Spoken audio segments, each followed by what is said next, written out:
तालियां जा रही हो कि मैं 100 दिन से बर्दाश्त कर रहा हूं मैं। अच्छा, क्यों लेट क्यों आए हो आज? हैं? Chapter 23,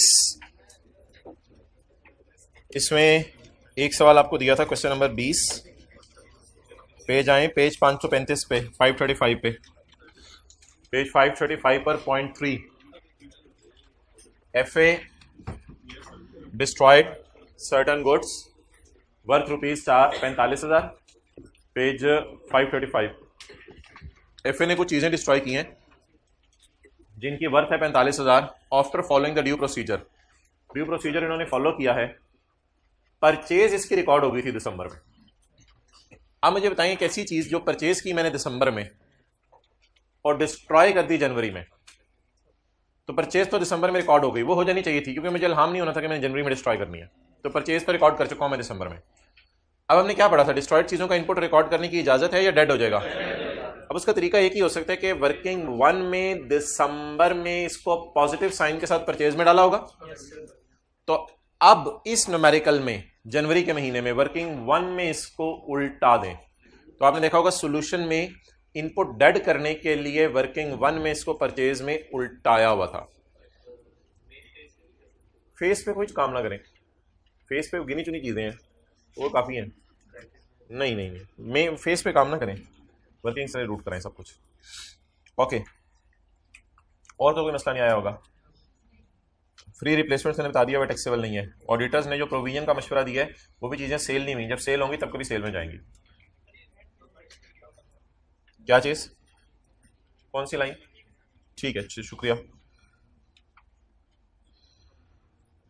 chapter number 15। अच्छा जी,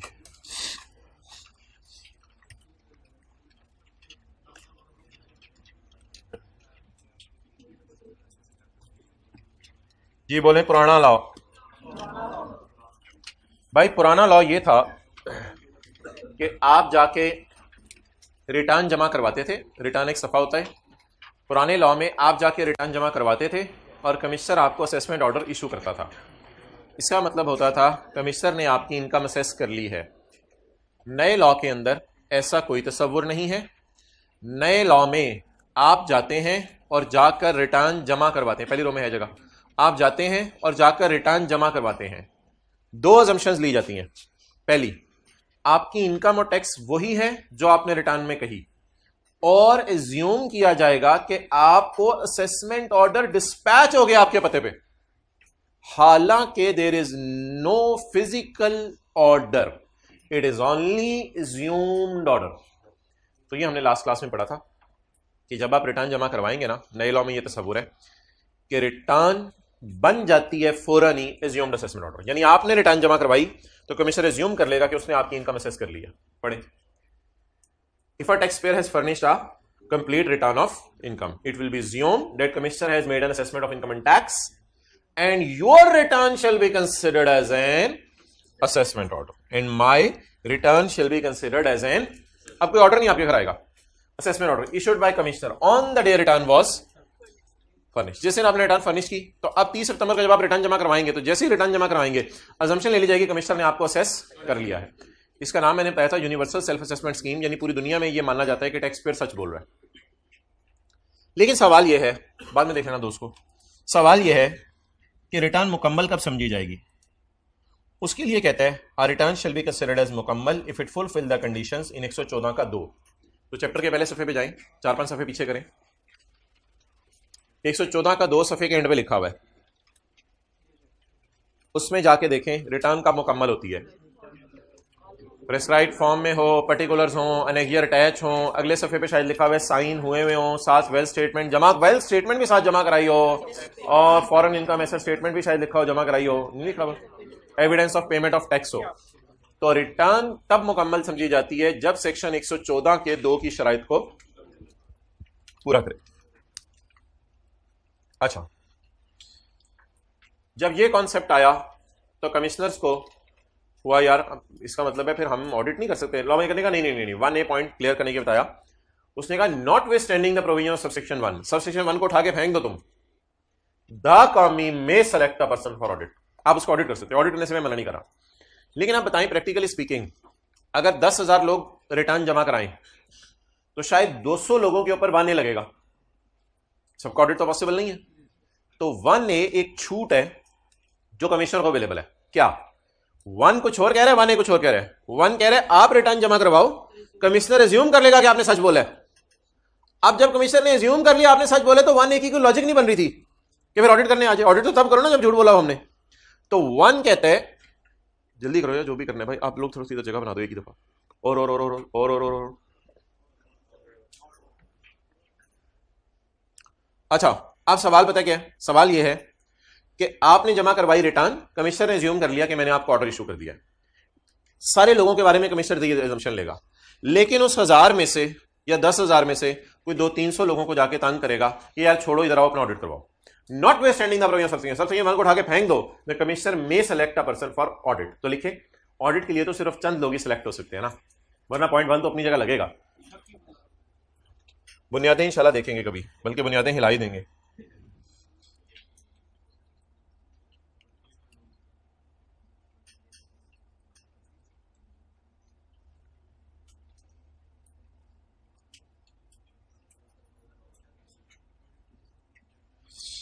ओके, हद हो गई। अच्छा, ऑडिट तो सिर्फ चंद लोगों का होगा ना।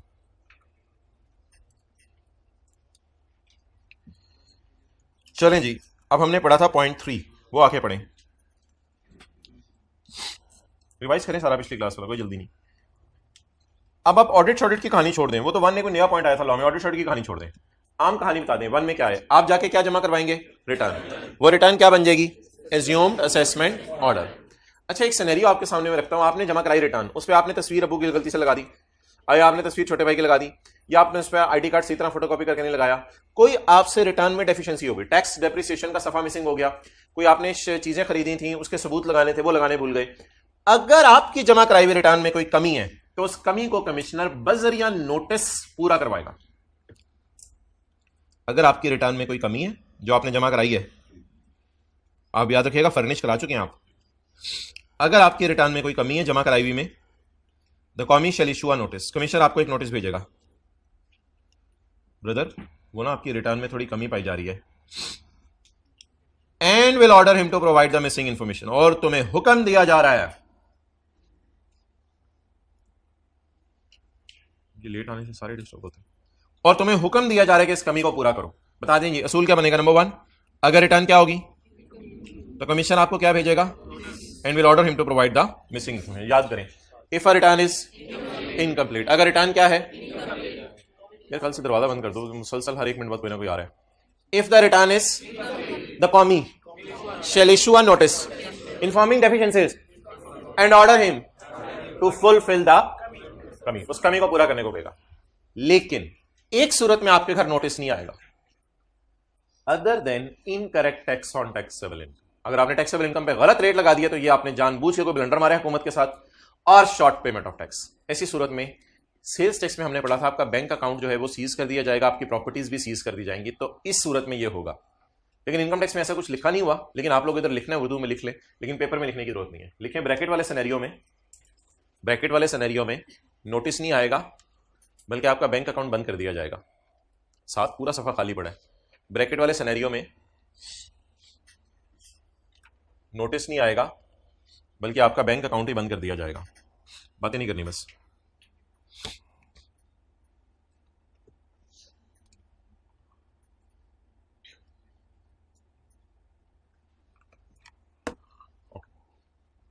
अच्छा, अब आपका फ्राइडे को होगा टेस्ट अगला, क्या रख लें इसमें? चैप्टर 3 हो जाएगा? 3 नहीं हुआ ना? 3 से पहले कौन सा था जो हमने पढ़ा था? लॉसेस पढ़ा था ना, वो तो हो गया। और आजकल कौन सा चल रहा है?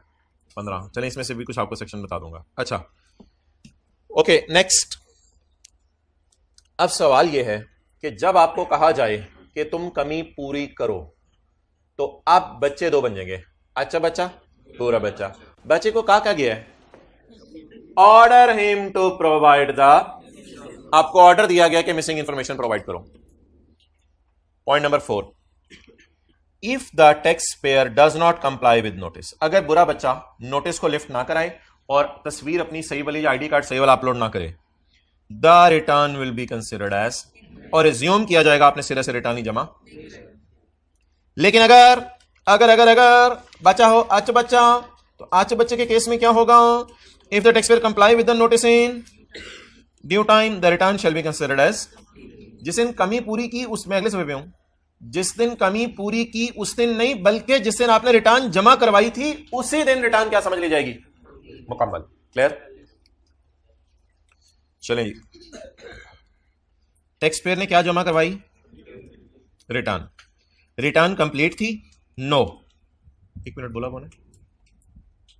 टैक्स पेयर ने क्या जमा करवाई? रिटर्न। रिटर्न कंप्लीट थी? नो। नो, मैं सिर्फ ये वाली साइड पढ़ानी है। रिटर्न कंप्लीट थी? नो। कॉमी के पास क्या पावर है? Informing him and order him to. Taxpayer does not comply with the notice, बुरा बच्चा, return will be considered as. Taxpayer complies with the notice, अच्छा बच्चा, return will be considered as complete. चलें जी, let's take a break for 3 minutes और point 1 पे उंगली रखें, रिवाइज सारा इधर ही याद करें, ये चैप्टर साथ साथ याद करके जाया करते हैं। If a tax payer has furnish a return, तो 2 assumptions दी जाएंगी। It will be assumed that commissioner has made an assessment of income and tax. It will be assumed that, ये assume कर दिया जाएगा कि कमिश्नर ने असेसमेंट, ना सिर्फ चीज का पिज्जे का बनाना जरूरी है पिज्जा हट वालों को, बल्कि आपके घर इशू करना भी जरूरी है। ये नहीं होगा कि चीज बना के रख ली और अपने पास है, आप फोन करके पूछ रहे हैं हाँ भाई बना लिया जी, आपने कहा था हमने बना के रख लिया आपका ऑर्डर, अच्छा जी आपने भेज दिया, नहीं बना के रख लिया हमने। बनाना जरूरी है कि बनाने के बाद भेजना भी जरूरी है? तो बनाना भी लिखना है और भेजना भी लिखना है, दोनों चीजें लिखनी है आपने। तो 2 assumptions ली जाएंगी, कमिश्नर ने आपको असेस कर लिया है, और दूसरी assumption, कमिश्नर ने आपको बता भी दिया है कि मैंने आपको, हालांकि ऑर्डर फिजिकली इशू नहीं होगा। चलें याद करें, if a taxpayer has furnished a return, it will be assumed that commissioner has made an assessment. अगली assumption, it will also be assumed that commissioner has issued an assessment order, however he can select for audit। वो बात अपनी, इसको छोड़े। If return is incomplete, the commie may issue a notice informing deficiencies and will order him to fulfill the deficiencies. If the taxpayer does not comply with the notice, if the taxpayer, the return will be considered as, but if he complies with the notice, the return shall be considered as complete. Valid नहीं, complete लिखा अपनी तरफ से फिक्र है, the return shall be considered as on the day it is furnished. Okay.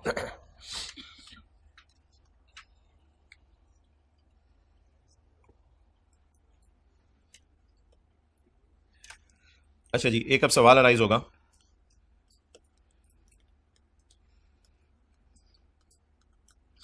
आपका year and है 30/18, क्या चल रहा है? एंड पे हो जाए आप लोग, दरमियान में, एंड पे, एंड का मतलब एंड है, दरमियान में से। अच्छा, आपका ईयर एंड क्या बोले? 30 जून 2018, आपका ईयर एंड 30 जून 2018 है। अगला साल 30 जून 2019, अगला साल है जी 30 जून 19। आपने रिटर्न कब जमा करवानी है? आपने कर दीजिए रिटर्न फाइल अच्छे बच्चे बनके 30 सितंबर 2018 को। मुझे बता दें आपके पास कितने महीने थे रिटर्न फाइल करने के लिए? सिर्फ 3 महीने। 3 महीने के अंदर आपके ऊपर बाइंडिंग है रिटर्न फाइल कर दें। जब आप रिटर्न फाइल करके आ गए, अब एक मसला खड़ा हो गया, आपकी रिटर्न में कमी ढूंढनी है कमिश्नर ने। क्या कमिश्नर इतना वेला होगा कि जैसे ही आप 30 सितंबर को रिटर्न जमा कराने जाएंगे, 1 अक्टूबर को सुबह बिस्मिल्लाह पढ़ के आपकी रिटर्न में कमियां ढूंढना शुरू करेगा? रिटर्नें तो 10-12 हज़ार आई होंगी, तो कमिश्नर को टाइम मिलना चाहिए।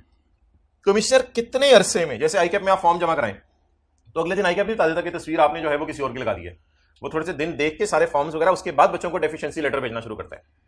अब मेरा सवाल है, कमिश्नर कितने दिनों में आपको नोटिस भेज सकता है जिसमें वो ऑर्डर दे कि आप डेफिशिएंसी पूरी करो? उसमें आपने ना एक ब्रेक लगानी है, यहां पर 30 जून 19 पर एक ब्रेक आपने लगानी है 30 जून 19 पर।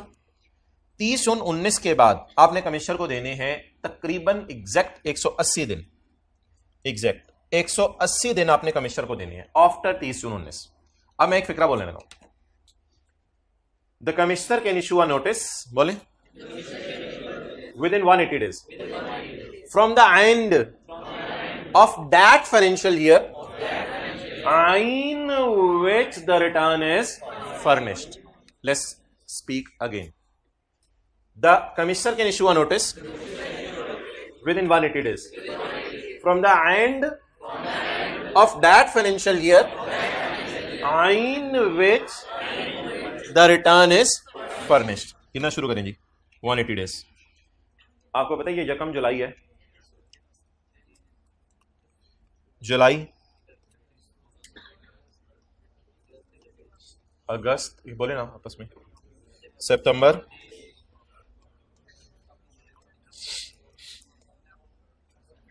यार तो डीओजी ने काटे कहाँ 31 दिन हो गए, पूरे हो जाने 180। अब हद होगी। 27 कितने दिन हो गए?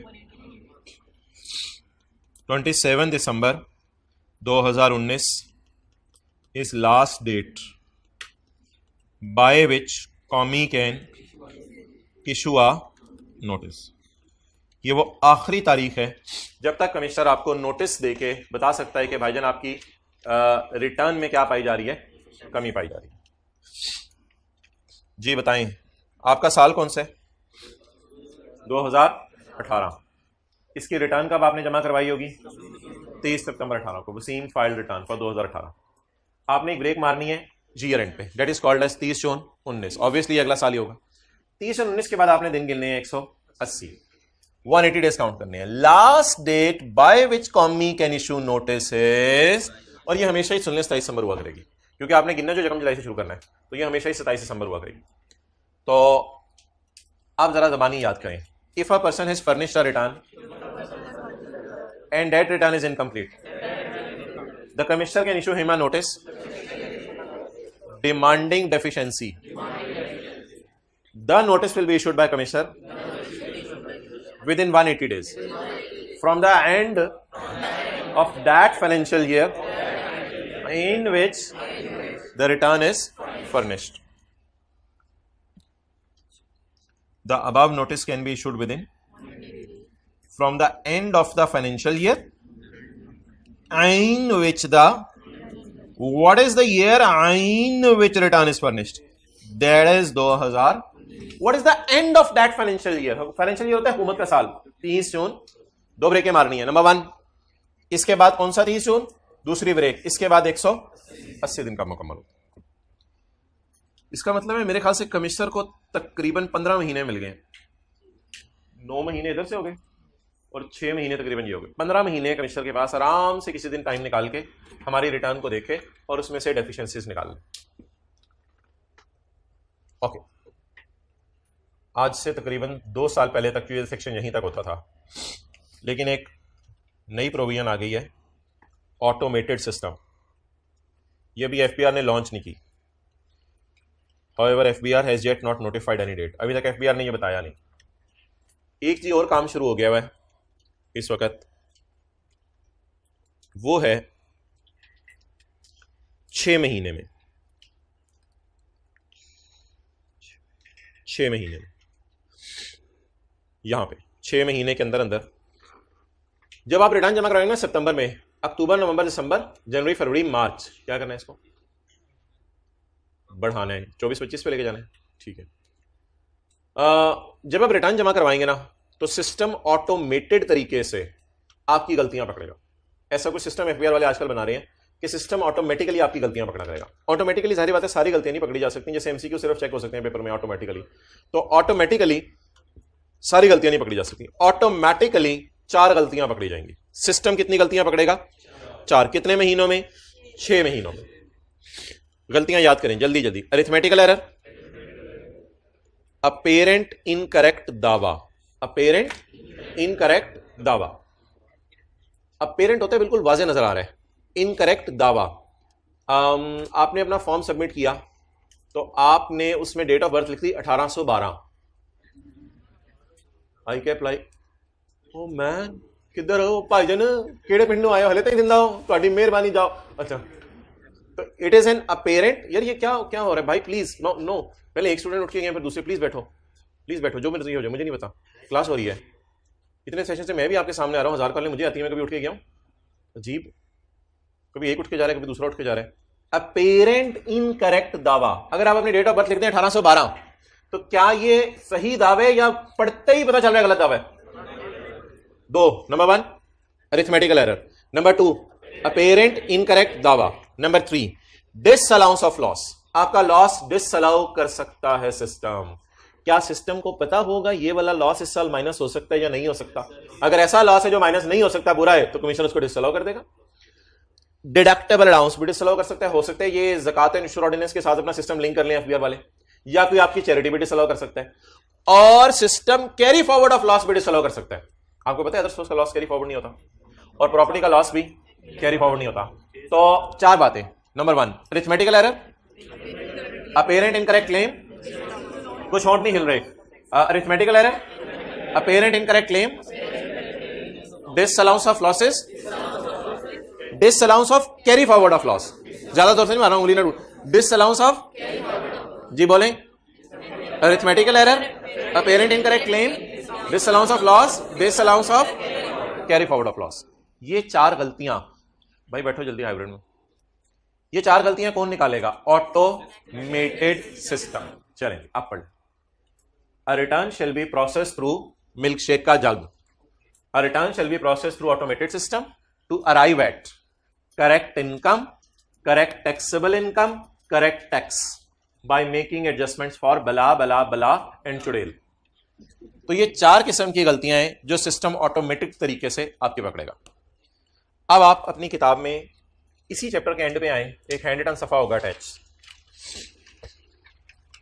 पेज नंबर बता दें कौन सा है। अब्दुल्ला ये शफा इसी के साथ शिफ्ट करा दें। पेज नंबर कौन सा है? 359 से अगला, पेज 358 से अगला, पेज 358 से अगला सफा मिल गया? ओके, मिल गया जी सफा। ऑटोमेटेड सिस्टम विल आइडेंटिफाई कितनी errors and will make adjustments in the return, और रिटर्न में ये गलतियां आपकी सही करेगा। भाईजान ऐसा हो सकता है कि सिस्टम बैठ जाए, ऐसा होता है सिस्टम बैठ गया, तो कई दफा आपने सुना होगा, इसकी तरह कर दें, ऐसा हो सकता है सिस्टम बैठ जाए। अगर सिस्टम 6 महीने में गलतियां सही ना कर सके तो अब सिस्टम हमें कुछ नहीं कह सकता। अब सिस्टम हमें, इसका मतलब एफबीआर की सुस्ती है या एफबीआर के बनाए गए सिस्टम की सुस्ती है? एफबीआर के सिस्टम के जो बनाया है उसकी सुस्ती है। अच्छा, अब इनको ना इस तरह पढ़ते हैं घर में, automated adjustment made in 6 months of return, इस तरह घर में पढ़ते हैं, automated adjustment made in 6 month of return. No. अब आगे बताएं किसको सजा मिलनी चाहिए? एफबीआर को सजा मिलनी चाहिए। क्या सजा मिलनी चाहिए? Amounts in return are assumed as, बस एज्यूम हो जाए, हालांकि वही अमाउंट्स हैं, ठीक है। ऐसी सूरत में टीपी जो है वो लुडियां डालेगा, क्योंकि ऑटोमेटेड सिस्टम ने कोई गलती सही नहीं की, और फिर भी एज्यूम कर लिया जाएगा एडजस्टमेंट्स हो गई हैं। नेक्स्ट, ऑटोमेटेड सिस्टम या automated adjustment is made in 6 months of filing return. ये सिस्टम बैठा नहीं, सिस्टम एक्टिव है। Automated adjustment made in 6 months, yes. अब ना सिस्टम अगर एक्टिव है ना तो आपको एक ड्रावा भेजेगा, वो करेगा, टीपी विल रिसीव अ वो for adjustments to be made. TP के घर एक नोटिस आएगा सिस्टम जनरेटेड, जिसमें लिखा होगा कि मैं एडजस्टमेंट्स करने लगा हूं, और मुझे पता है अभी 6 महीने नहीं गुजरे, तो आप 30 सितंबर को रिटर्न जमा करा के गए थे, मैं एडजस्टमेंट्स करने लगा हूं। अब ऑब्वियसली आपको पता है जब भी होता है वो तो आपको रिस्पॉन्स का टाइम देना चाहिए। TP replied in 30 days of notice, yes. अब टीपी के रिप्लाई की रोशनी में एडजस्टमेंट्स हो, अन्य माना हो, his response will be considered before making adjustment. TP replied in 30 days of notice. Adjustments shall be made as suggested by. फिर आपकी बात नहीं सुनी जाएगी, अब जिस तरह सिस्टम ने मशवरा दिया था उतना एडजस्टमेंट्स हो जाएंगी। अच्छा, सिस्टम के पास कितना टाइम है एडजस्टमेंट्स के लिए? अगर नहीं की तो नहीं कर सकता। अगर 6 महीने में कर दी तो हमारे पास कितना टाइम है रिस्पॉन्स के लिए? बात खत्म हो। सिस्टम के पास कितना टाइम है एडजस्टमेंट्स के लिए? अगर नहीं की तो amounts will be assumed as adjusted. अगर कर दी और हमने 30 दिनों में रिस्पांस दे दिया तो फिर हमारी बात सुन के एडजस्टमेंट्स की जाएंगी। अगर सिस्टम ने 6 महीने में एडजस्टमेंट कर दी और हमने रिस्पांस, तो ऐसी सूरत में एडजस्टमेंट्स जो सिस्टम ने कही थी वही वाली कर दी जाएगी। पढ़ें जी। Adjustment shall be made after issuing a system generated notice. आप कह सकते हैं एडजस्टमेंट्स को काटना और सिस्टम जनरेटेड नोटिस को बार्किंग कह सकते हैं, कोई मसला नहीं।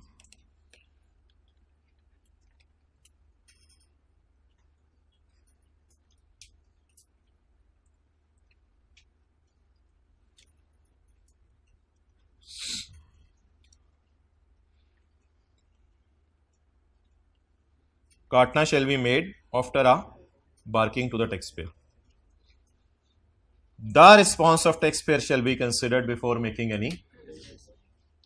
In case no response is received in 30 days of notice, अगर आपको नोटिस आ गया है और आपने 30 डेज में कोई रिस्पॉन्ड नहीं किया तो बताएं क्या होगा जी। आपको नोटिस आ गया और आपने 30 डेज में कोई रिस्पॉन्स नहीं किया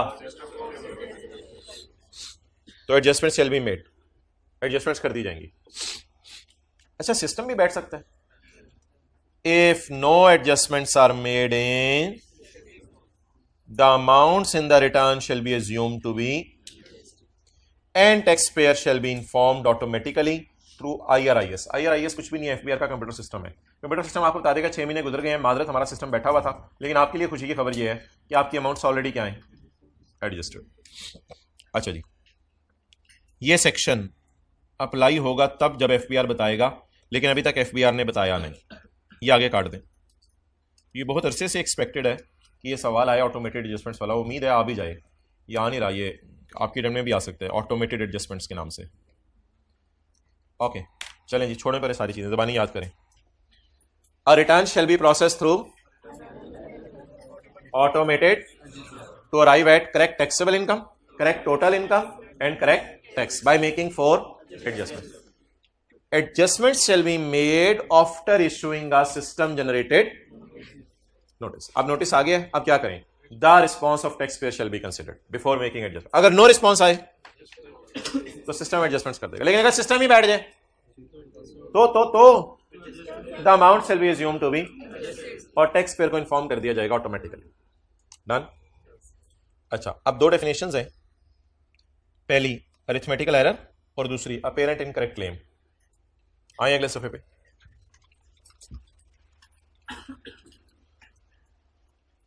for the purposes of this section, arithmetical error क्या होती है, पढ़ लें खुद ही।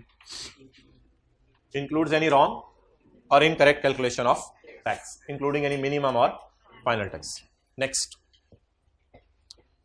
इनकरेक्ट दावा अपेरेंट फ्रॉम रिटर्न। रिटर्न के मुंह से ये दावा पता चल रहा है या दिल के अंदर से खंगालना पड़ेगा?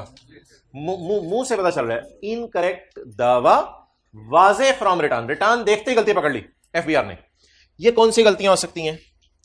Number 1, tax is not verified from the collection system. Bank से चेक किया, टैक्स नहीं आपने अभी तक पे किया। ये एक ऐसी गलती है जो रिटर्न देखते ही पता चल जाएगी। ICAP वाले भी चेक करते हैं आप लोगों ने वो फीस जमा करवा दिया या नहीं, ये कलेक्शन सिस्टम से चेक करते हैं, बैंक से। Next, deduction exceed limit. Deduction exceed limit, इसकी मिसालें देना शुरू करें। अमाउंट की मिसाल दें। सैलरी 25,000, परसेंटेज की मिसाल दें 20% ऑफ परचेज। रेशो और फ्रैक्शन मैंने आपको करवाई थी बिल्कुल एंड के ऊपर, सेक्शन 21 में A/B/C एक फॉर्मूला दिया हुआ था। ये सारी चीजें पॉइंट 3 वाली लिखें, सेक्शन 21 वाली। इज इट पॉसिबल कि डिडक्शन एक्सीड कर जाए limit? Yes, it is possible कि डिडक्शन एक्सीड कर जाए लिमिट।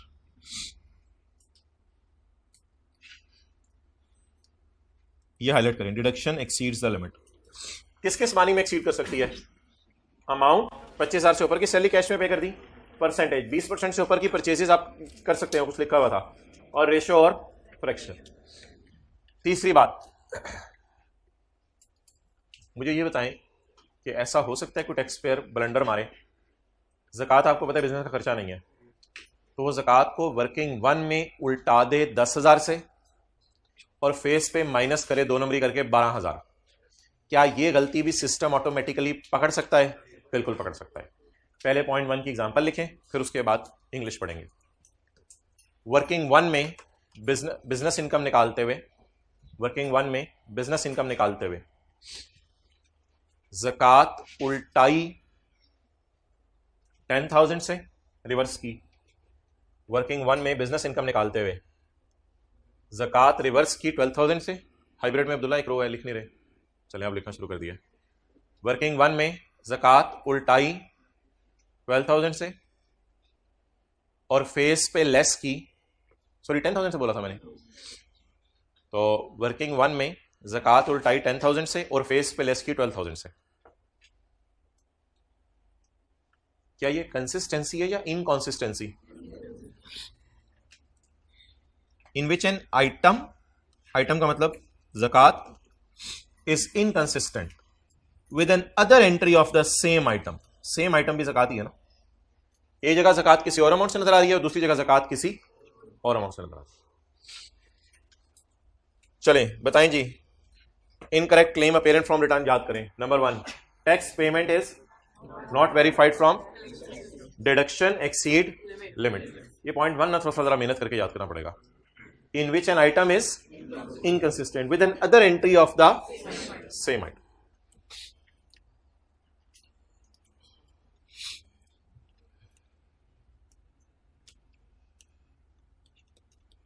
ये कौन है जी? कमिश्नर। अच्छा भाई, इसके सामने 4 बंदे लाए गए। कितने बंदे लाए गए जी? 4 बंदे लाए गए।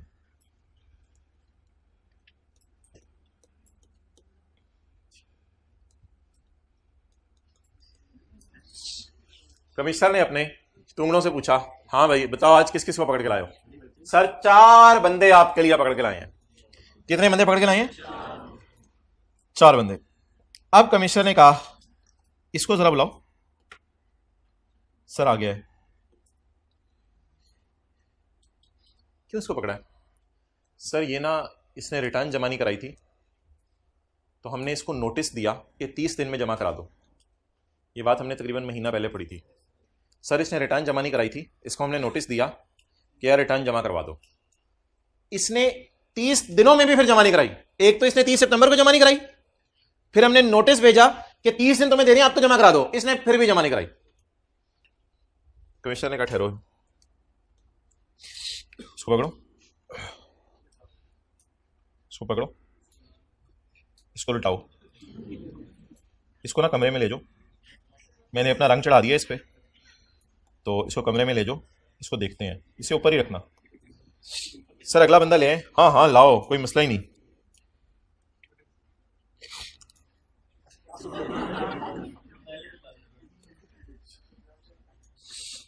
अब ये दूसरे को देख रहा है कि उसके साथ क्या हुई है।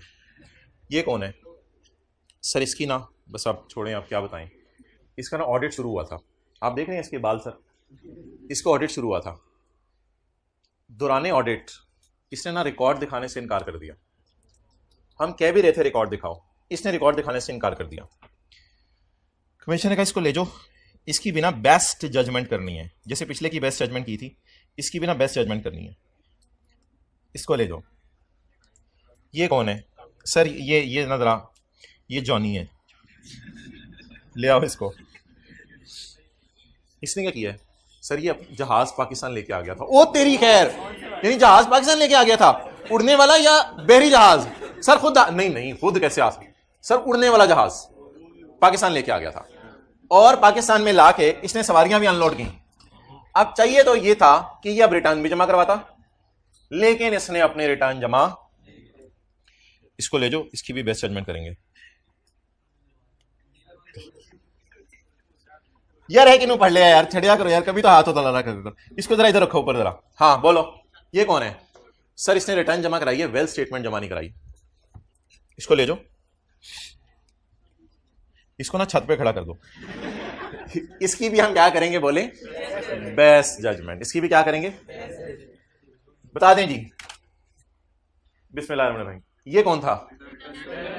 इसे कहा था 30 दिनों में रिटर्न जमा करवाओ, यानी जमा 30 सितंबर को तो इसने जमा नहीं कराई थी, पहली बात ये हो गई। दूसरी बात, हमने महीना तकरीबन पहले पढ़ा था कि जिस बंदे ने रिटर्न जमा नहीं कराई उसको चाहिए कि 30 दिनों में जमा करा दे। पहली बात ये थी कि 30 दिनों में इसने रिटर्न जमा करानी थी, लेकिन कहने के बावजूद भी जमा नहीं करवाई। अच्छा, ये कौन है? इसका ऑडिट शुरू हुआ था और इसको रिकॉर्ड्स दिखाने को कहा गया था, लेकिन इसने रिकॉर्ड दिखाने से इनकार कर दिया था। अच्छा जी, ये कौन है? Non resident ship owner, non resident, जिसको रिटर्न जमा कराने को कहा गया था, रिटर्न जमा नहीं कराई। ये कौन है? ऐसा बंदा जिसने अपनी वेल्थ स्टेटमेंट जमा नहीं करवाई। क्लियर? इन सबको कमिश्नर इनके लिए मेक करेगा, मेक बेस्ट जजमेंट। क्या मेक करेगा? मेक करने के बाद इशू करेगा क्या? Best judgment. मेक करने के बाद क्या करेगा? Issue best judgment. पहले मेक करेगा इनकी बेस्ट जजमेंट असेसमेंट। असेसमेंट ये फिजिकली ऑर्डर बनेगा, ये ज्यूम नहीं होगा। सबसे पहले कमिश्नर इनकी बेस्ट जजमेंट मेक करेगा, मेक करने के बाद और इशू करने के बाद इनके पास अपील का हक होगा कि ये कोर्ट में जाके अपील कर सकें। और आखिरी बात, किसी भी साल की बेस्ट जजमेंट अगले 6 साल के अंदर हो सकती है। यानी ये तो नहीं हो सकता कि 2080 में जाके कमिश्नर कह रहा हो 2002 की वेल्थ स्टेटमेंट दो, तब तो ये कवर में होगा। तो इसलिए किसी भी साल की बेस्ट जजमेंट कितने अरसे में हो सकती है? 6 साल। बस ये पढ़ाना था आज। अब लॉसेस का न्यूमेरिकल थ्योरी पढ़ लेंगे, खुद ही पढ़ा दें। चल ठीक है, फिर लॉसेस का न्यूमेरिकल शुरू करना है। असल में थ्योरी पढ़ लेते हैं, पढ़ें। सेक्शन बोलें कौन सा है? 121। मुजरिम कितने हैं? 4। सजा सबको एक ही। क्या? If a person fails to furnish in response to notice, in response to, कल मैं जाके ना आपको सबसेक्शन 3 खुलवा के दिखाऊंगा 114 के 3 का, फिर आपको बातें जरा ज्यादा बेहतर याद आएंगी। बाकी बातें तो आसान है, इसके लिए कह रहा हूं। अगर एक बंदा फेल हो जाए, किस लिए? रिटर्न जमा करवाने पर क्यों उसको नोटिस भेजा फिर भी रिटर्न जमा नहीं करा, ये ब्रैकेट वाला नहीं, पेपर में आपने लिख के आना। Next, if a person fails to furnish a return as a non resident ship owner, और if a person fails to furnish a wealth statement. ये बात चैप्टर 16 से कॉपी पेस्ट उसने की है। If a person fails to, underline वाला पढ़िएगा, produce accounts और, if a person fails to produce accounts और किसके सामने? Before commissioner. किसके सामने? बिफोर स्पेशल ऑडिट और any person employed by a firm of CA. क्यों? ऑडिट में क्या करना था? These were required for making assessment of income and tax. अब सजा शुरू होने लगी है। कमिश्नर ने क्या सजा देनी है? सजा द कौमी में, द कौमी में मेक, द कौमी में मेक, द कौमी में मेक करेगा या इशू भी करेगा? फिलहाल मेक। द कौमी में based on available information, available information तो होगी ना, पता होगा जहाज के अंदर कितनी सवारियां बैठती हैं, तो इस तरह की इंफॉर्मेशन को लेगा। May based on available information and exercising is अकल make an assessment of income and tax. आपकी असेसमेंट ऑफ इनकम और टैक्स कर लेगा। सबर करें जरा। मेक करने के बाद वो बोले आफ्टर मेकिंग अ कमिश्नर शैल, पहले मेक करेगा, मेक करके इशू करेगा। भाईजान ये फिजिकली इशू होगा, यहां नहीं लिखा हुआ है ज्यूम किया जाएगा इशू होगा। इसमें 4 बातें लिखी होंगी। आपकी इनकम कितनी है, आपका टैक्स बनता कितना है, आपने पहले दे कितना दिया हुआ है, और वक्त, जगह और तरीका। अगर आप हमारे खिलाफ अपील करना चाहते हैं कोई मसला नहीं, आए आप चारों आए, कमरे को उठा के साथ ले आए बेशक। अगर आपने चारों ने हमारे खिलाफ अपील करनी है तो हम आपको जगह बता रहे हैं, वो जगह इंशाल्लाह हम देखेंगे दो दिन बाद ना, हम अपील्स के चैप्टर में वो जगह देखेंगे कहाँ जाना है। तो ये रेमेडी भी अल्लाह का शुक्र है अवेलेबल है। ओके, अब मुझे ये बता दें, छोटी सी बात आपसे पूछता हूं कि ये हमारा टैक्स पेयर है, इसका साल खत्म हुआ 30 जून 17 को। इसने रिटर्न कब जमा करवाई? 30 सितंबर 17 को। तो थोड़ी देर मोबाइल करवा दें, सीए करवा दें। ये क्या जमा करवाई? रिटर्न क्या बन जाती है? एज्यूम।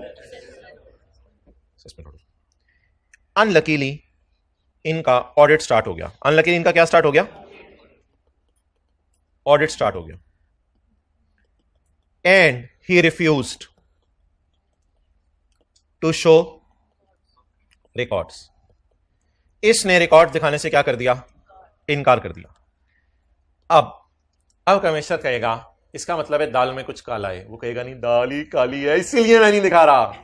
कमिश्नर कहेगा इसका मतलब है जो मैंने तेरे बारे में अजम्पशन ली थी, टैक्स पेयर कहेगा वो झूठ थी, वो झूठ थी। झूठ थे, लेकिन मैं रिकॉर्ड नहीं दिखाऊंगा। चल ले जा इसको कमरे में। नाउ बोले, नाउ ज्यादा हो गई है।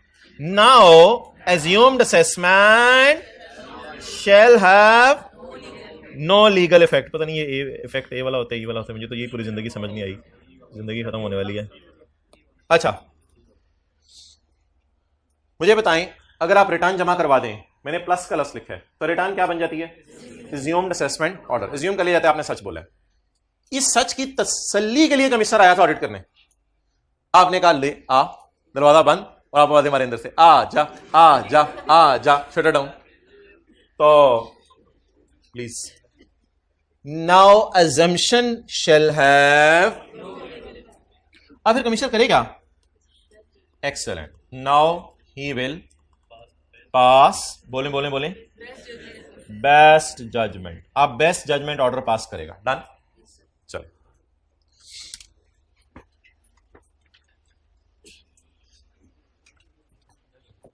नोट करें, सारी डायग्राम में तो नहीं किताबें बनी हुई ना, हर डायग्राम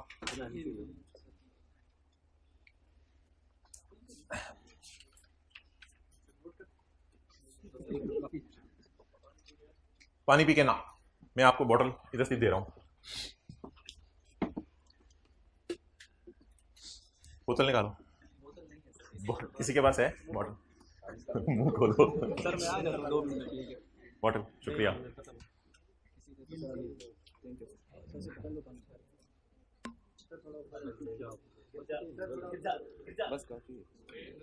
क्या सीधे आसन?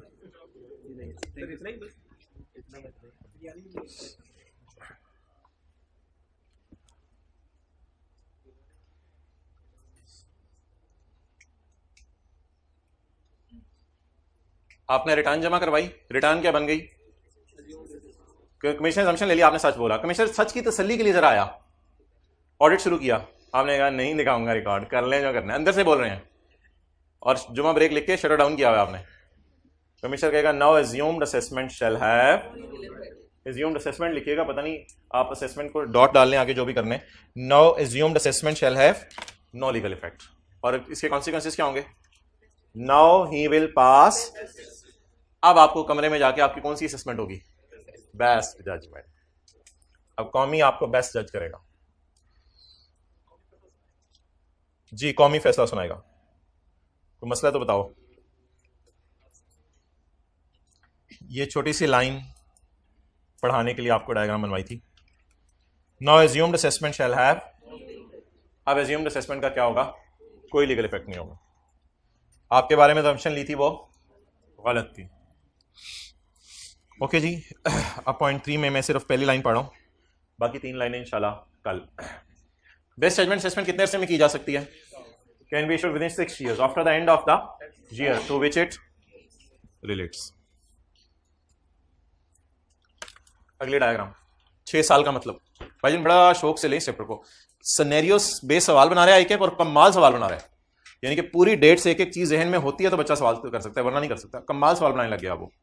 बच्चे कहने लगे थे जरा थ्योरी के सवाल इस चैप्टर से ज्यादा आ रहे हैं 10-12 नंबर के, तो उसने उनको फिर सिनेरियो बेस में बदलना शुरू कर दिया। ठीक है, कहते हैं फिर सिनेरियो बेस सवाल बनवा लो मेरे से, शौक पूरा हो गया, तो अब सिनेरियो बेस सवाल आ रहे हैं।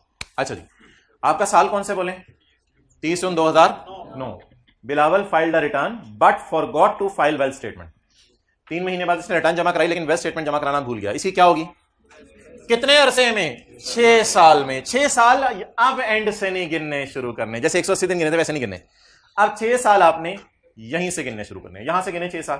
30, 10, 11, 12, 13, 14, 15। Last date by which commie can make a best judgement. ये कौन सा सेक्शन बनेगा? 121 का 3। चलें जी, नोट करो, 121 का 3।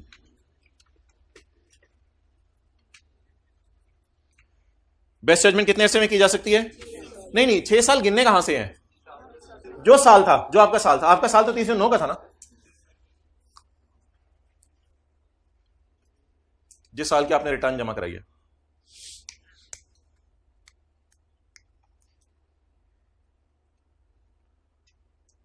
अच्छा, आप लोग किस लिए आ रहे हैं आजकल? लॉसेस के चैप्टर, ये इस चैप्टर के लिए आ रहे हैं, चैप्टर 15 के लिए, जो न्यूमेरिकल्स के लिए आ रहे हैं? दोनों चीजों के लिए। दोनों के लिए, दोनों के लिए।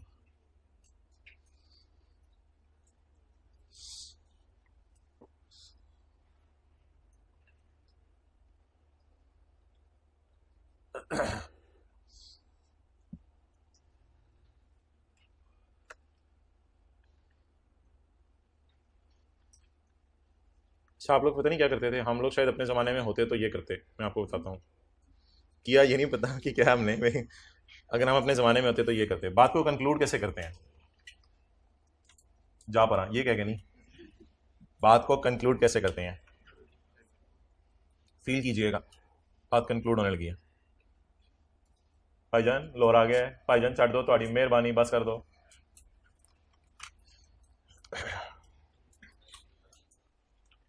इफ बिलावल, देखिएगा मजा आएगा, ऊपर देखना पड़ेगा इसके लिए। If Bilawal fails to furnish the commie may make best judgement assessment and will issue the assessment order within 6 years of the end of the year to which it relates. ये फिक्रा दराज बानी बोले, if Bilawal fails to furnish the कौमी may का best judgment and will issue a best judgment assessment order within from the end of the year to which it, ये पूरी बात बन गई है।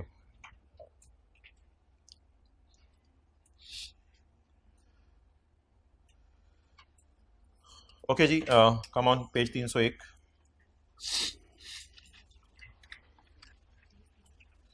Page 301।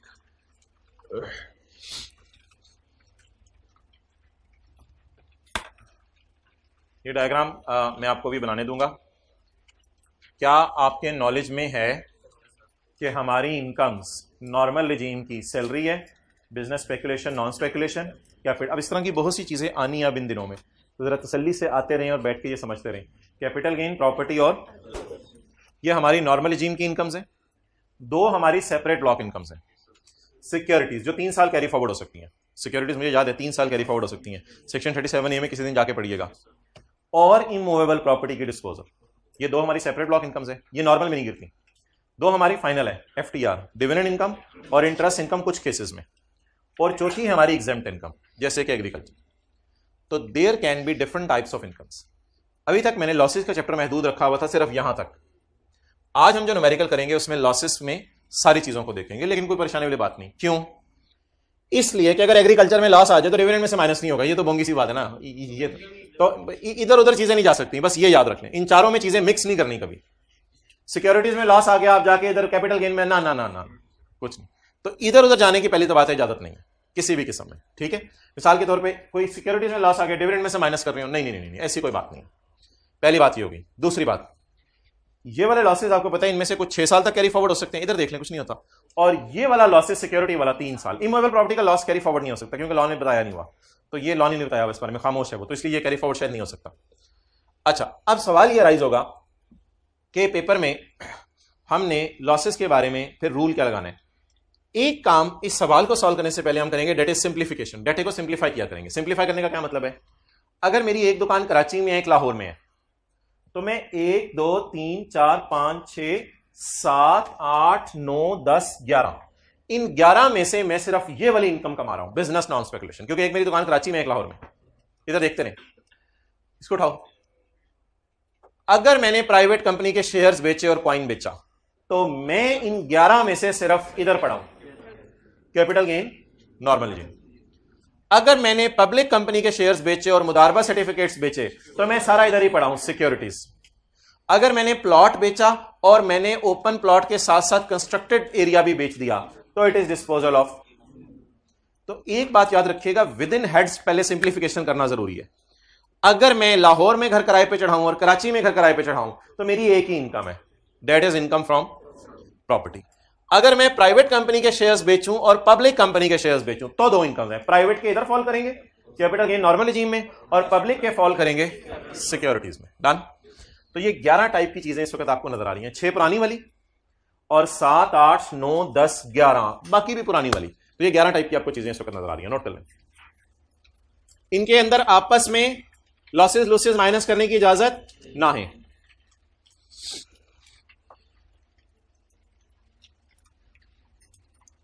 You have half minute, note down.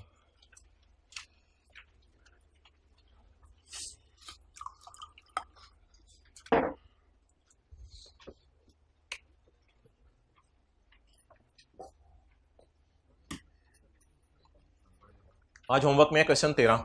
ये कौन सा क्वेश्चन है? 16। तो फिर 13 होमवर्क में है, पिछले सफे पे, सेल्स टैक्स का नहीं, पिछले सफे पे लॉसेस का ही क्वेश्चन 13 होमवर्क में है। वो 9 जैसा सवाल है।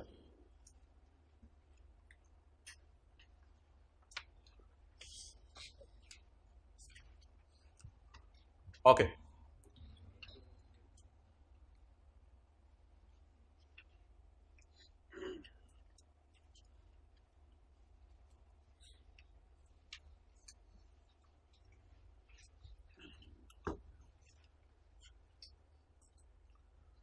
बाकी बातें आपको पता है कि सैलरी में से किसी और हेड का लॉस माइनस नहीं हो सकता, और स्पेकुलेशन और कैपिटल गेन का लॉस किसी और में से माइनस नहीं हो सकता। बाकी बातें आपको पता है।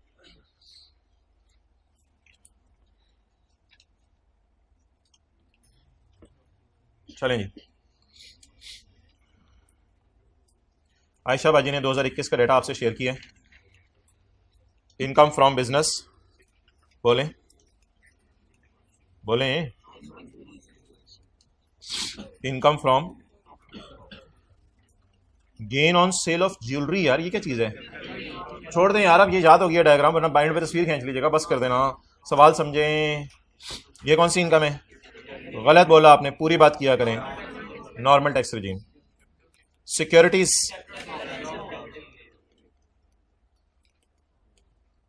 स्पेक्यूलेशन, प्राइवेट कंपनी के shares,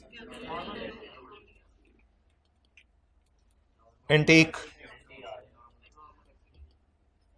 listed securities, exempt income, income from. Okay, अब बिफोर मेरे ख्याल से सवाल पे हम पहले शुरू करें, पहले मेरे ख्याल से ना कुछ डेटे में सिंप्लीफिकेशन की जरूरत महसूस हो रही है। वो जरा सिंप्लीफिकेशन मुझे बता दें, कहाँ कहाँ जरूरत महसूस हो रही है। कोई लफ्ज ढूंढे, दो दो दफा आ रहे हो। 1 2 3। इस डेटे को सिंप्लीफाई करना पड़ेगा इससे पहले कि मैं सवाल शुरू करूं, और यहां पर मैं वो कॉन्सेप्ट लगाऊंगा जो पहले महीने में आपको पढ़ा दिया था, ज्वेलरी, प्राइवेट कंपनी, एंटीक वगैरह, ये वो कॉन्सेप्ट लगेगा। एक और डेटा मुझे लग रहा है सिंप्लीफाई करना पड़ेगा। सिक्योरिटीज 2 हैं, एक पे गेन आ रहे, इसके अलावा बाकी सारी इंफॉर्मेशन अलग है। तो येलो में 3 गुजर थे, स्काई ब्लू 2 पराचे थे, अराई अलग आया हुआ है, चीमा अलग आया हुआ है, कीमा अलग आया हुआ है, पीमा अलग आया हुआ है, और टीनू अलग आया हुआ है। तो पहले इनको सिंप्लीफाई कर लें। Done, let's start simplifying. तो येलो वालों को सिंप्लीफाई कर लो। अगर आप मुझे मार्कर पकड़ा दें तो अल्लाह आपका भला करे। Working 1, income from capital gain, normal tax regime जी। गेन है ज्वेलरी का कितना? 2.5। अभी आप कैपिटल गेन का चैप्टर ध्यान में रखें। अभी आप समझे, पहली वो 15-20 जो क्लासें थी उनमें हम बैठे हुए हैं। कितना? Loss on sale of shares of private company 3.6। मैं नोट करने दूंगा सबर। प्राइवेट कंपनी कितना? 3.6। ये जो लॉस है ना, ये कोई लॉसेस के चैप्टर का कॉन्सेप्ट नहीं है। ये लॉस हमने कैपिटल गेन के चैप्टर में पढ़ा था। ज्वेलरी, पेंटिंग, एंटीक, ये सारी चीजें हमने एक लिस्ट पढ़ी थी, और वो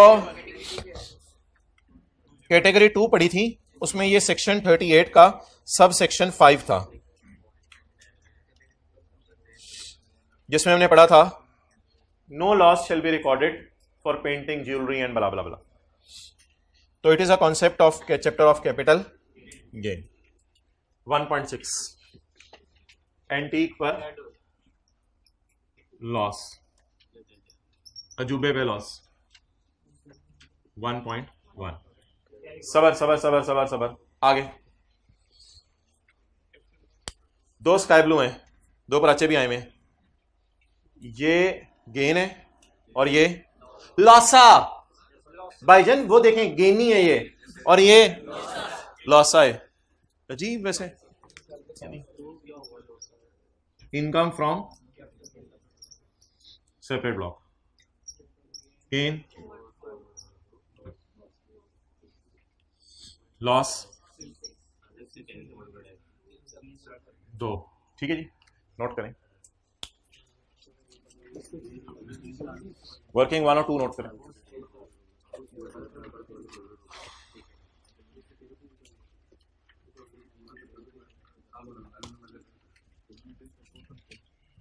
बहुत ज्यादा आज पछतो आ रही है तुम्हें, बस कर दो ना यार, तुम्हारे भी जज्बात हैं। वफर नफा में फी कफी बफूल फी बफूल नफा शफूर फू कफर दफू गफा यफू फंड फर सफेंड कफा तफू में फेर फेस पे बफूल सफक तफे फो कफोन कफोन यफू यफू।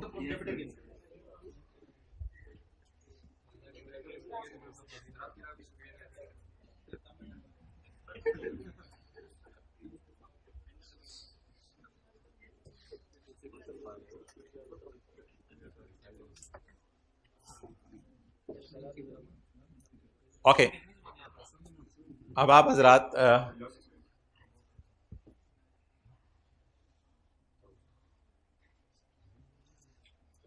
टेक कर लें। नहीं, अब मेरे से सुने वाला काम क्या करना है मेरे ख्याल से ना। अब पहले ये वाली चीजें ना सवाल से टिक कर लें, फिर सवाल शुरू करते हैं। इनको भी इग्नोर कर दें, इन तीनों को इग्नोर कर दें। वो वाली चीजें जो है ना पहले टिक कर लें। मुझे जरा टिक मरवाना शुरू करें। नॉर्मल रिजीम वालों को टिक मार लूं, ये नॉर्मल रिजीम है, ये भी मेरे साथ टिक मारें, ये भी नॉर्मल रिजीम है, ये भी, और 19 भी नॉर्मल रिजीम।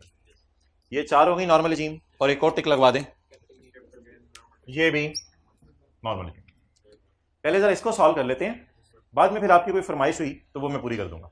पहले जरा इसको सॉल्व कर लेते हैं। तो टिक कर दें ये सारी नॉर्मल रिजीम, टिक कर दें सारी नॉर्मल रिजीम। 1 2 3 4 इधर टिक कर दें, और एक वर्किंग 1 में। मैं आपसे ना वर्किंग 3 असल में खुलवाना नहीं चाह रहा कि वर्किंग 3 खोल के इनको दोबारा लिस्ट डाउन करूं, अब बहुत टाइम लग जाएगा। बस फेस पे जाते हैं हम। हालांकि आप वर्किंग 3 करके सारे हेड्स अब दोबारा लिख सकते हैं, लेकिन वो कितना टाइम लगाएंगे पेपर में। अच्छा, अब मोहतरम ये अच्छी बस है, हाँ मुझे तो इतना तो मुझे भी पता है। ये अच्छी बस है, ये बुरी सवारी है, ये अच्छी सवारी है, और ये अच्छी सवारी। चपेड़ यार, चपेड़े तो बुरी सवारी ना। दोबारा देख लें, ये दोनों अच्छी क्योंकि सैलरी नहीं है, ये बुरी, ये और कैपिटल गेन भी। अच्छी अच्छी बासों में अच्छी अच्छी सवारियां बिठा दें, अच्छी अच्छी बासों में अच्छे सवारे, बसी सवारा। न्यूमेरिकल का फेस, इनकम फ्रॉम, यार रिलैक्स आप लोग, अब आराम पर टिक लगा के आप लोग बैठ जाए। जब शो पूरा होगा मैं आपको बता दूंगा।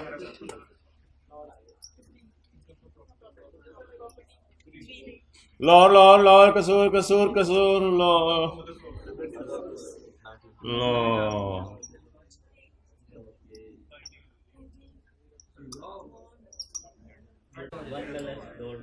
ओके, डेड बताने की जरूरत नहीं, बस ठीक है। डेड डेड कभी आज तक उसने मांगा नहीं, और डेड बताने की जरूरत भी नहीं, रोने लग जाएगा एग्जामिनर।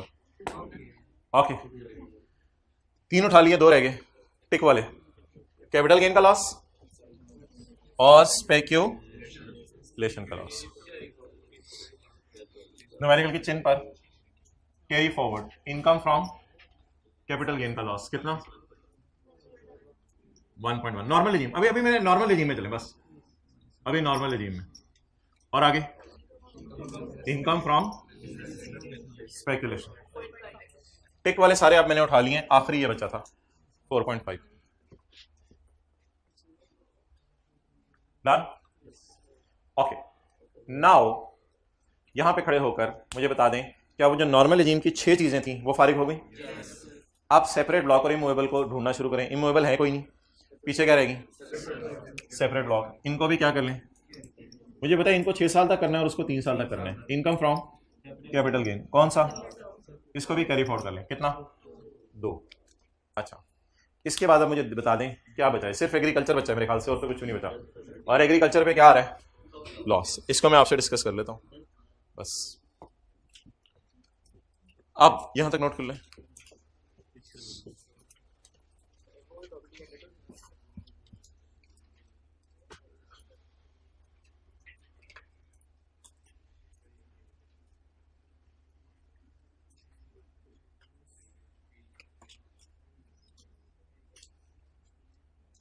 रशीद बाहर निकल के एग्जामिनेशन हॉल से, रशीद कितने नंबर आ जाएंगे यार, 8 तो 7 है। ओ डिस्कस लिखिया सी, ओए कसमे, ओए दोनों रोने लगे, दोनों रोने लगे।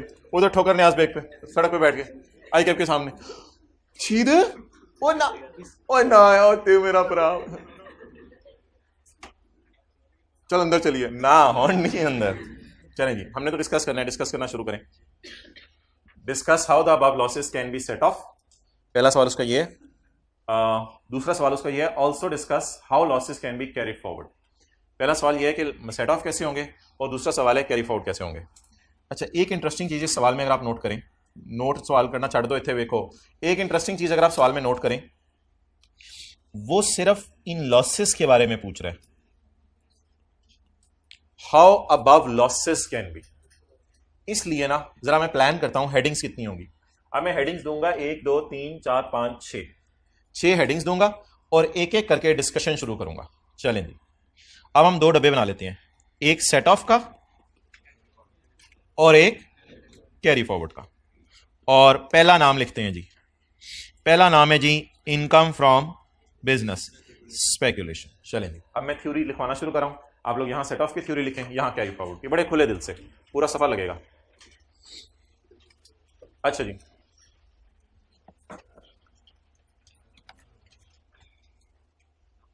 बिजनेस स्पेकुलेशन का लॉस बताएं कितना है, 4.5। इसके बारे में वो सेट ऑफ के बारे में भी पूछ रहे हैं। और थोड़ा सा अगर आप पॉज लें तो ये मैंने आपको बताया हुआ है क्वेश्चन 14 में कि अगर स्पेकुलेशन है, नॉन स्पेकुलेशन है, सेट ऑफ में क्या लिखना है, कैरी फॉरवर्ड में क्या लिखना है, ये सारा आपको बताया हुआ है। तो चलिए अगर भूला हुआ है तो मुझे रूल 1 याद करा दें, रूल 2। ये बुरा लॉस है ना, तो सेट ऑफ के बारे में लिखें, loss of 4.5 shall not be set off in current year against any other head. Loss of 4.5 shall not be set off against any other head in current year.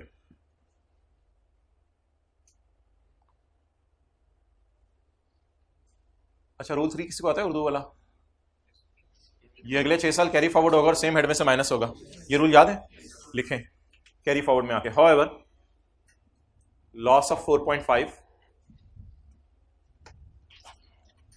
shall be carry forward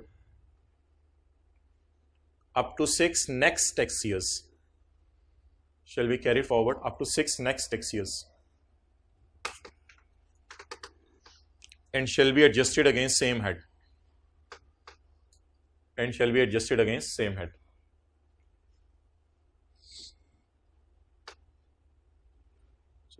line पूरे सफे तक खींच दें आप।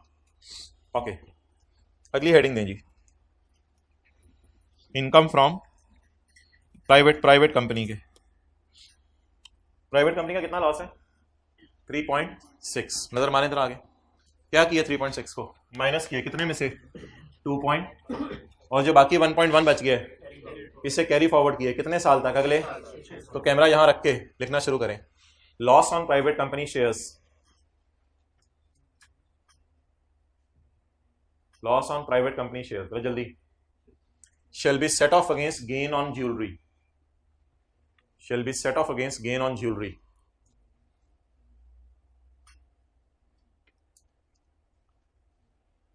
अब line के आगे आ जाएं, the remaining loss of 1.1, the remaining loss of 1.1 carry forward में लिखना शुरू करें। आप क्या करें, shall be carried forward, और आगे डैश डैश लगा दें, वही बात 6 साल लिखनी है। shall be carried forward up to 6 years after the end of the tax year to which it relates, and क्या कहते हैं against the same head, the earliest year shall be set of, ठीक है ना। तो 1.1 को ये कर दें। आगे 1.6 एंटीक का लॉस, 1.6 का लॉस है एंटीक का, तीसरी हेडिंग आएंगे इधर, एंटीक का लॉस। ये भी मैं जो आपको सेक्शन दिखाते हैं ना कैपिटल गेन के चैप्टर वाला, ये वो है। तो सेक्शन 38 का 5 लिखें जरा, सेक्शन 38(5) और आगे लिखना शुरू करें। सेक्शन 38 का 5 असल में हमने 3 महीने पहले पढ़ा था जब सिलेबस शुरू हुआ था। वहां लिखे no loss, sorry no deduction shall be allowed for a loss on antique, no deduction shall be allowed for loss on antique. अब अगले कॉलम में आ जाए। Obviously no carry forward, obviously it can not be carried forward. तो जब minus नहीं होना तो फिर कैरी फॉरवर्ड कहां से आना, इसी साल माइनस नहीं हुआ था। अगली हेडिंग लिस्टेड सिक्योरिटीज का लॉस, 6 का आया है, जो लिस्टेड सिक्योरिटीज का लॉस 6 का आया है। इधर आए, इसको सेट ऑफ बता दें और कैरी फॉरवर्ड बता दें। सेट ऑफ करने की कोशिश करें 6 को, ना हो सके तो 2 को 3 साल तक लिखें जी। सेट ऑफ होता है करंट ईयर में, कैरी फॉरवर्ड होता है अगले साल जो लेके जाना है। लिखें लॉस ऑफ 6 ऑन सिक्योरिटीज, ये मैं आपको लिखवा रहा हूं सेक्शन 37A का 0.5, सेक्शन 37A का 0.5 लिखवा रहा हूं, वहां से अंग्रेजी लिखवा रहा हूं। Loss on securities shall be set of against gain from any other security, that is rupees 4 million, against gain of rupees 4 million, full stop। अगली लाइन में आ जाए। The remaining loss of 2 shall be carried forward, the remaining loss of 2 shall be carried forward for 3 years following the end of year in which loss occurred। ये वाली अंग्रेजी वैसे अच्छी है, for 3 years following the end of year in which loss occurred। जी ये 3 साल होता है, ये सिक्योरिटीज का है, सेक्शन 37A वाला, ये कैपिटल गेन के चैप्टर में लिखा हुआ है। Shall be carried forward 3 years। अगला बताएंगे कौन सा है, एग्रीकल्चर इनकम। अच्छा, अगर आप एग्रीकल्चर का लॉस कैरी फॉरवर्ड करेंगे तो फायदा क्या होगा, अगले साल प्रॉफिट आएगा, प्रॉफिट पे टैक्स ही नहीं देना, तो वैसे ही मजे हैं। तो लॉस को अगर अगले साल के प्रॉफिट में से माइनस भी करेंगे तो फायदा कोई नहीं होना, क्योंकि प्रॉफिट पे भी टैक्स ही नहीं देना। ठीक है, तो लिखें there is no concept of set off, और अगले कॉलम में आए there is no concept of carry forward, छोटा सा लिख लें, because it is exempt income. There is no concept of set off and there is no concept of carry forward because it is exempt income.